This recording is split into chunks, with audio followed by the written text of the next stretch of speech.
भारत ने संयुक्त राष्ट्र की मीटिंग में पाकिस्तान को आतंकवाद के मुद्दे पर एक बार फिर से बेनकाब किया है। दरअसल संयुक्त राष्ट्र की हालिया बैठक में भारत ने एक बार फिर पाकिस्तान को सीधे सीधे कटघरे में खड़ा कर दिया और एक साफ संदेश दिया कि आतंक की आग को पड़ोस की सरजमी से रोकिए, वरना चिंगारी पूरी दुनिया को जला देगी। भारत ने अफगानिस्तान से जुड़े मुद्दे पर हुई बैठक में लश्कर-ए-तैयबा, जैश-ए-मोहम्मद का भी जिक्र किया और जिक्र करते हुए कहा कि इन संगठनों को अफगानिस्तान की जमीन का उपयोग न करने दिया जाए, इस पर रोक लगाई जानी चाहिए।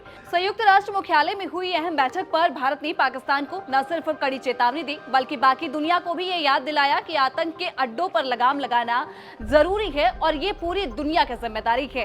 इस दौरान भारत ने तालिबान सरकार से भी ये उम्मीद लगाई है कि अफगानिस्तान की जमीन का दुरुपयोग न किया जाए और न ही उसका दुरुपयोग करने दिया जाए।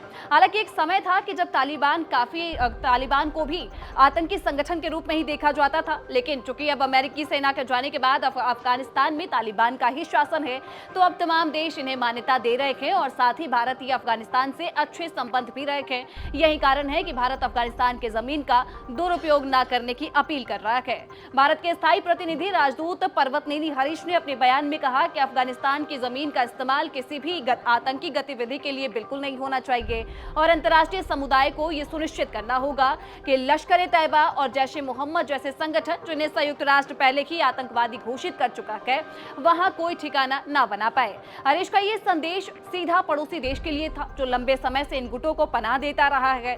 भारत ने याद दिलाया कि उसका अफगानिस्तान से हजारों साल पुराना सांस्कृतिक रिश्ता है और वहां पे शांति, स्थिरता और विकास उनकी प्राथमिकता है। हरीश ने परिषद को यह भी बताया कि विदेश मंत्री एस जयशंकर ने अफगानिस्तान के कार्यवाहक विदेश मंत्री जो हैं आमिर खान मुताकी से 2 बार बात भी की है।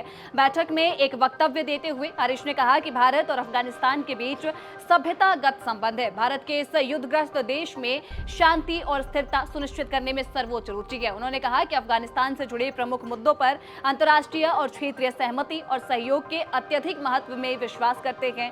साथ ही देश में शांति और स्थिरता और विकास को बढ़ावा देने के लिए संबंधित पक्षों के साथ सक्रिय रूप से जुड़े रहते हैं।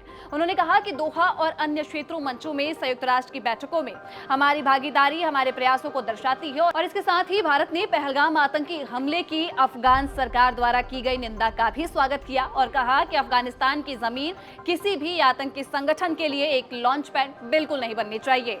इसीलिए सिर्फ दंडात्मक कदमों से हल नहीं निकलेगा, बल्कि सकारात्मक व्यवहार को प्रोत्साहन और हानिकारक कदमों को रोकने की दोहरी नीति अपनानी होगी। और भारत ने जो ये बात कही है वो सिर्फ अपनी सुरक्षा के लिए नहीं, बल्कि पूरी दुनिया के लिए एक चेतावनी है, क्योंकि भारत एक बार नहीं बल्कि अनेकों बार ये बात दुनिया के सामने रख चुका है। और आपको याद होगा कि पहलगाम हमले के बाद तो भारत ने अपने कई डेलीगेट्स को अलग अलग देशों में सिर्फ इसलिए भेजा था ताकि दुनिया को जो है उनके नकाब के पीछे चेहरे को दिखा सके, क्योंकि आतंक के खिलाफ मिलकर खड़े होने का अगर वक्त अब नहीं तो फिर कब होगा। तो इस पूरी बहस का सार यही रहा कि आतंक का ठिकाना फिर चाहे पाकिस्तान हो या कोई और, अफगानिस्तान की धरती का दुरुपयोग नहीं होना चाहिए और पूरी दुनिया को मिलकर इसको रोकना होगा, वरना इसका खामियाजा पूरी अंतर्राष्ट्रीय बिरादरी को भुगतना पड़ेगा।